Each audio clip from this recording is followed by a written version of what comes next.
Salam dostlar, hər birinizi xoş gördük. Bizim Toyuqlar kanalında yeni, maraqlı bir video ilə yenidən qarşınızdayım dostlar. Bu dəfə sizlərlə paylaşacağım video artıq başlıqdan da sizə məlumdur. Bəlkə çoxunuz bu videonu istəyirdiniz. Serebris və Xarkov toyuq cinslərini qarşı-qarşıya gətirəcəm. Onları müqayisə edəcəm. Hansı daha məhsuldardır, hansını daha çox saxlanmaq sərf edir. Bu videoda bunlara aydınlıq gətirəcəm. Ona görə də videonun sona qədər mütləq izləyin. Çox maraqlı məlumatlar verəcəm sizlərə. Ümid edirəm ki, bu video ürəyinizcə olacaq dostlar. İndi isə dostlar, keçən videomuzun mövzusunu çox uzatmadan, amma videomuzun mövzusuna keçməmişdən öncə kanalımıza abunə olun və bu videonu bəyənin ki, YouTube-da daha çox insanın qarşısına çıxaq. Bir də burada belə bir gözəlliyi var. Onu da göstərim sizə.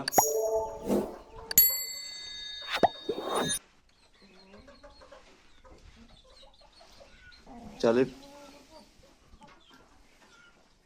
bu çişli dırnaqları ilə qonub qolumun üzərinə, əl çəkmir məndən, hal-hazırda vəziyyət belədir. Video çəkməyə də imkan vermir.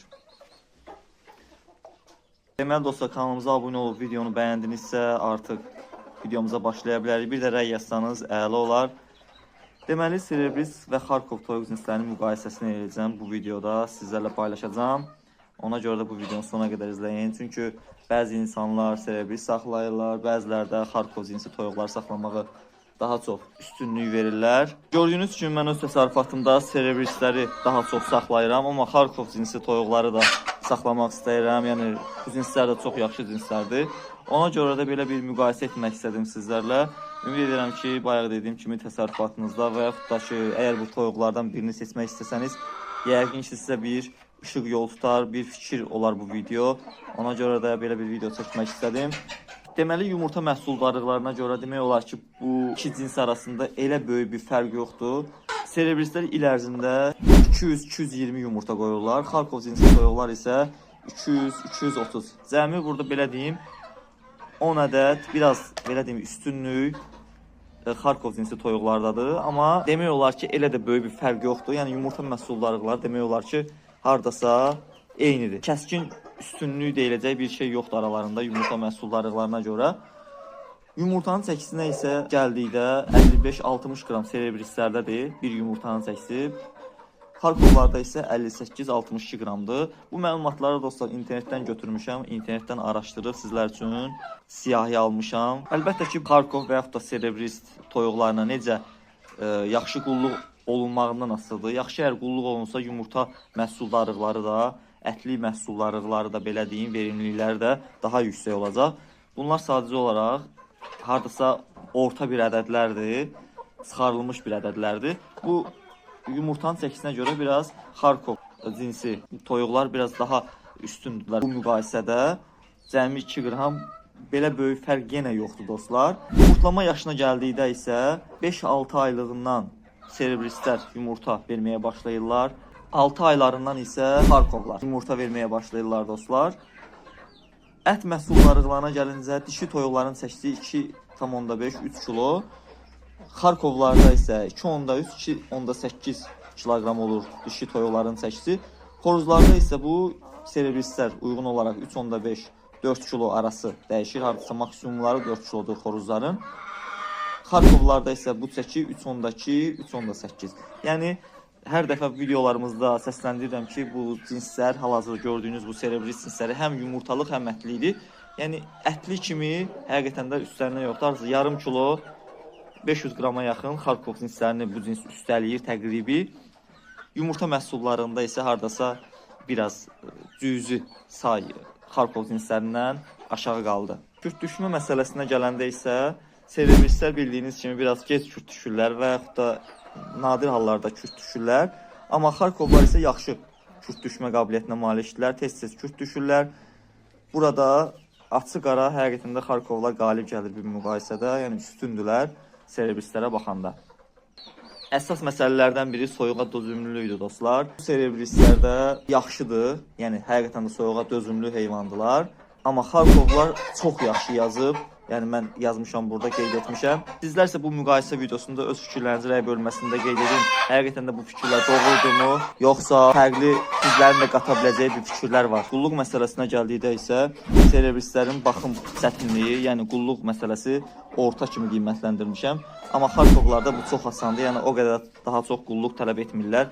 Yəni bir o qədər müəyyən qədər dözümlü heyvanlardır serebrislərə baxanda. Xarakterlərinə gəldikdə isə serebrislər sakit və mehribandırlar. Çox həqiqətən də cana yaxın heyvanlardır. İnsanlardan hürkmürlər. Burada görmüş olduğunuz kimi baxın. Çox yaxınımdadılar. Ətrafımdadılar. Həqiqətən də insanlardan çox da hürkən heyvan cinsi deyil. Amma Xarkovlar isə biraz canlıdırlar, daha enerjikdilər, daha hiperaktiv belə deyim, hiperaktivdilər. Amma serebrislər isə bir qədər sakit heyvanlardır. Rəng məsələsinə gəldikdə isə serebrisləri görürsünüz, rəngləri gümüşü, ağ tükləri var, lələkləri var. Parlaq görünüşə malikdirlər. Amma Xarkovlarda qara, qəhvəyi tükləri var. Klassik formada bir heyvanlardılar, toyuqlardılar. Yəni Xarkovlarda bilirsiniz. Rəng seçiminə gəldikdə isə artıq bu, yəni sizin öz seçiminizdir. Hansı toyuğun rəngi sizin xoşunuza gəlirsə, əlbəttə ki, bu müqayisədə həmin toyuq sizin üçün daha idealdır. Əsas üstünlükləri isə yaxşı ət verir serebrislər, həm də yumurtalıq cinsdir. Xarkovlar üçün isə soyuğa davamlı və il boyu yumurta verən cins kimi qeyd etmişəm. Sizlər bu fikirlərə razısınızmı? Rəy bölməsində qeyd etsəniz, əla olar, fikirlərinizi qeyd edin. Sizlərin də fikirləri mənim üçün həqiqətən də çox önəmlidir. Yekunda belə bir nəticəyə gələ bilərik ki, serebris cinsi həm ət, həm də yumurta üçün universal seçimdir. Üstəlik görünüşü də çox cəlbedicidir, çox əla görünüşlər var həqiqətən də. Xarkovlar isə daha çox yumurtaya fokuslanan, soyuğa çox dözümlü və təcrübəsizlər üçün uyğun ola bilən bir cinsdir. Yəni, əgər yeni başlayırsınızsa toyuq saxlamağa, Xarkov cinsi ilə başlaya bilərsiniz. Çox qulluq tələb etmirlər və il boyu da yumurta verirlər demək olar ki, həm də soyuğa davamlıdırlar. Yəni, immun sistemləri serebrislərə baxanda bir qədər güclüdür. Yəni, indi bu müqayisədə mən cüzi Xarkov cinsini biraz üstün görmüş oluram. Sizlər də mənim fikrimlə razı olsanız, rəy bölməsində öz yenə dediyim kimi fikirlərinizi yaza bilərsiniz. Mən bir neçə ildir serebris cinsi toyuqlar saxlayıram.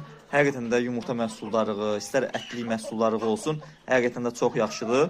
Yəni dediyim kimi serebrislər əgər ətli və yumurtalı saxlamaq istəyirsinizsə, bir daşla 2 quş vurmuş olacaqsınız. Yox, sırf yumurtalı saxlamaq istəsəniz, Xarkov cinsi də məncə sizə kömək olacaq bu yolda.